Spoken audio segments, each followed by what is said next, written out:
bowler, would that be? Yeah. I would say if they make it that far. I think it could be. That's right. That's right. That game is good. That game is going to end with a final score of 7-6. Oh yeah. And I'm gonna sit there. It's cold. It's gonna be a cold, wet, rainy night. God. Are they good about replying? I know. It was legitimate. Actually, that's the best part of At the highest sea. It's like the best part of it. Anything I don't I'd say understand. they changed it away, right? yeah, I came I guess. with 12 instead of 16, which is really interesting. So that means like Indian. Who's going to be opening for Thinking Oh, it'll be Crawley and Duckett? Ducky. Like, Even though like Crawley is the most unpopular they're all there. player, and that no one can understand Really? his averages. Why what is it? he's still. Oh, I think the management team really like the fact that if and when he gets it right, then it's deep trouble. You know, it's great. And Duckett's very good. Yeah. He played great against India, I have to say, Duckett. But, join the queue on that one. India are a good team. School. So we open on the same day. Where are you gonna go? GSC or So St. I Why? I think openers, sometimes they just like, I don't think Jace wants a good opener. Do you know what, honestly? I think he's fine. He's Yeah. okay. I just think that there's some characteristics. Right. I don't need, especially in tests, I don't need you to go out there and whip it around the ground. Just see the new That would be line. regional finals. It's audience. Yeah, no.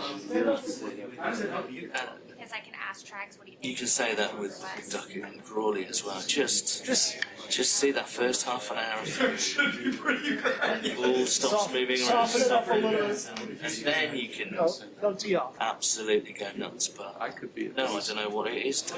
I think it's just the modern way. We were talking about it earlier. Day game coming into the test. Like last year.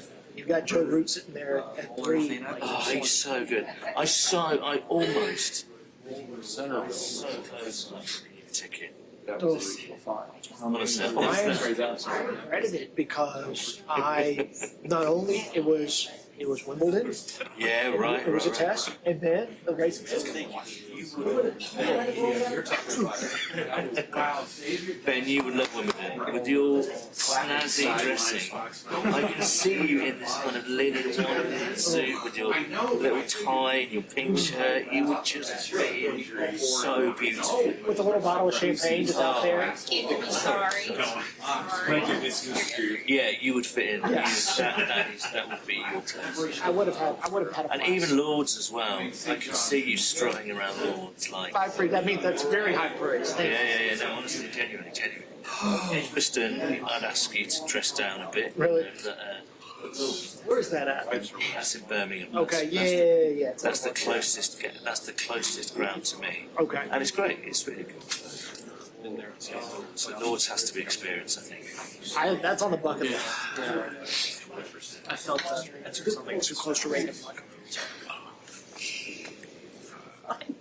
Oh, go on. Is Gabby going to want to sit there?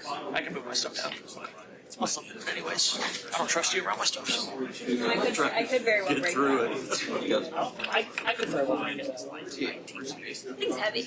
I'm hoping like Columbus I can get the new one, but I can't just say it's How much is it? See, I used to it's not necessary as it is, but Yeah. I had to dire tag for that one, but last year I got nervous that they were going to sell it. I'm not one of those guys who can just roll It's out. like, what? I already had this, I'm just going to do that. So, I just have to get with the dog. Just tweeted already. Oh yeah, he loved it. Speaking of OHSA, what are they doing tonight? range. Yeah. It's like, the way Test cricket's going, you look at like the crowd. Like it didn't happen. Like, Starting with Dayton, kid, right? It's just Australia, England. It feels like they're big. They're just kind of rotate those two suits pretty much. So We've been running so far. I think they just, there's a lot of, I keep getting an athletic ad for why is West Indies cricket bad? Like, stories. Yeah, right. I keep getting that. how long you got with that one? You can't pick background. Just Well, they haven't been able to sustain any sort of into the game to maintain facilities, and also it's a quite because it's not one country. right, correct. It's That's a the problem. it's a regional thing. It's basketball, it's soccer. Don't you worry. It's the main. Curious to see what happens in So for Right. them, it's not as much like Prime weekend. Yeah. 20. Wasn't there like a team in Ohio that basically was watching Division 7? Like, tell them I want to get back into Brits. Well, Right. the longer you're not British, Which term? That incredible film. Division 6, but they're still Division 7. It's about the West Indies team. It's about the West Indies team in the 1970s.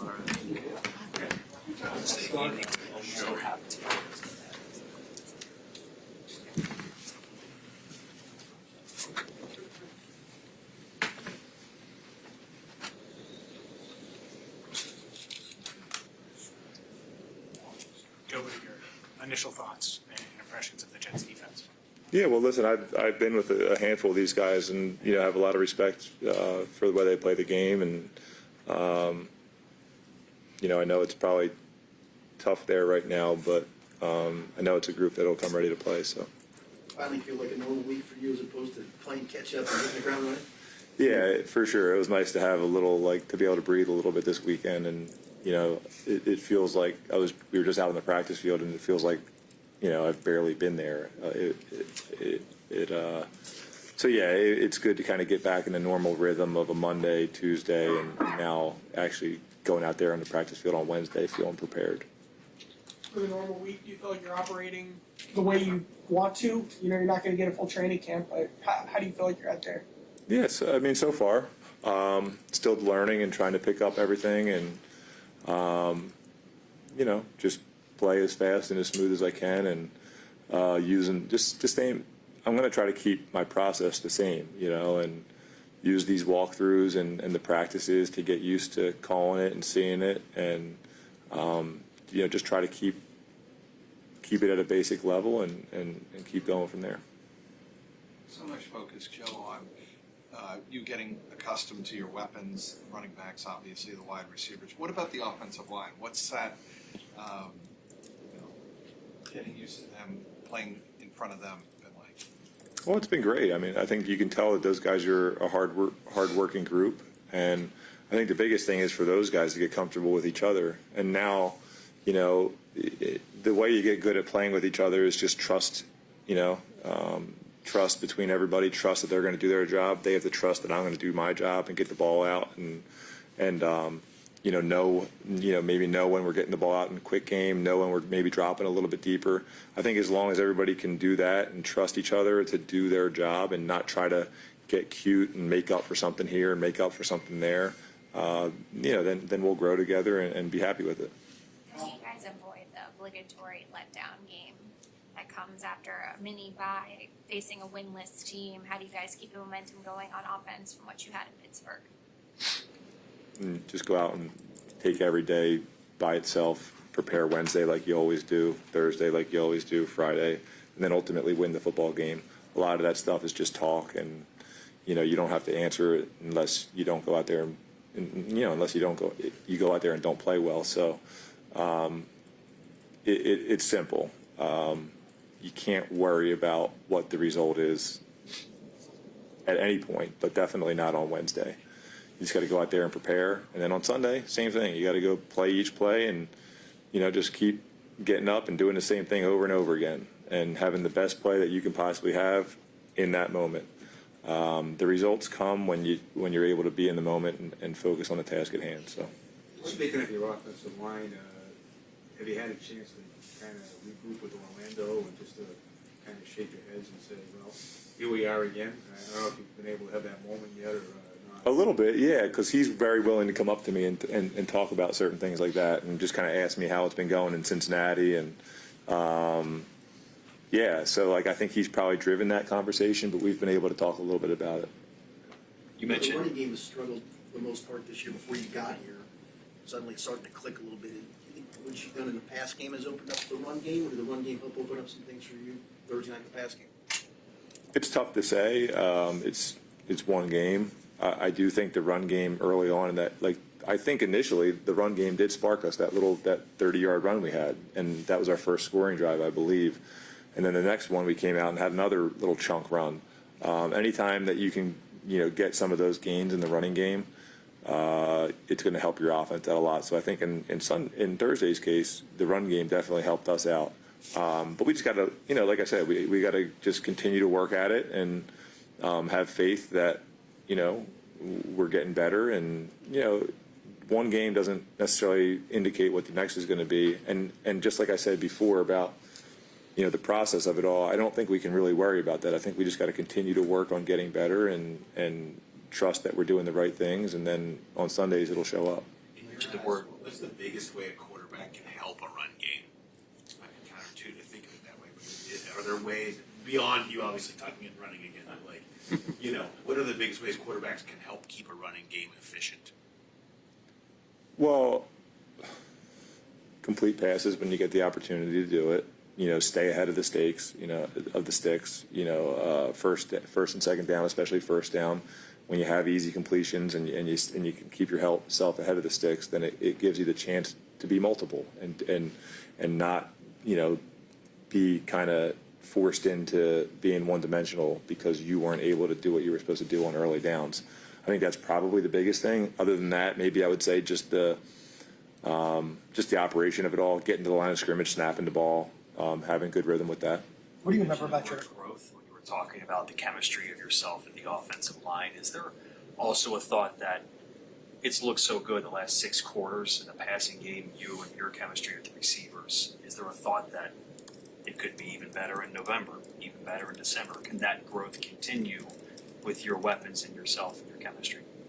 I think you're always, as a team, I think you're always hoping that you're growing as the season goes on. And I think that shows up in different ways. It doesn't mean you're going to go out there and throw for 350 yards and do all that every week. But I think as the year goes on, good teams find a way to get better and better, even though they're doing some things well at the moment. So I would hope that we can continue to make some strides in all areas. What do you remember about your stints with the Jets over the years? Relationships with players, kind of like you always do. You remember back, being on the field in the huddle with certain guys and being in the locker room with certain guys. And, there was, you remember the good and the bad. I mean, I remember driving home on the turnpike and after losing a game and shaking my head and talking to my family, like, what the hell am I doing? This is not fun. But man, I think most of the time when I look back at those times, it's, being in the locker room with the Williams brothers and and everybody else that I kind of got to play with in that organization. I don't know if I necessarily enjoyed how everything went on the field there, but I'm super grateful for my time there, and it's just one of those times in my career that you had to fight through some things and kind of get to the next step. But a lot of great guys on that team and a lot of great memories with them. You and Teron have both kind of transitioned to a different stage of your career from being, long-term starters. What's kind of the toughest part about making that transition and kind of being a guy that teams really want to call on when they need a quarterback? Oh, when you're out there and you're playing while the bullets are flying, you get used to it, and you don't want it any other way. So when you're in a position where that's not necessarily the case every week, it can be hard. I think the hardest part of it is just finding your routine to keep yourself in the right state of mind, because it can, I know the grind of being a starter, and I don't want to downplay that. But when you want to be the guy and you're not the guy, and you can lose confidence, and a lot of bad things can happen in your mind. And it's trying to find ways to not allow that to happen, and it's not very easy when you're not playing. You started. What stood out about Sauce? I mean, I know you weren't there his rookie year, but what did you get to know about Sauce, and what stands out about him? Yeah, we were just talking on the way in. Like, first of all, I thought he was a great kid, and I think when you draft guys that have good character and they're good football players, then you got a good chance. But he's big. He can run. He can use his length. He's confident. So I don't know if you realized when you were dropped into this situation, just kind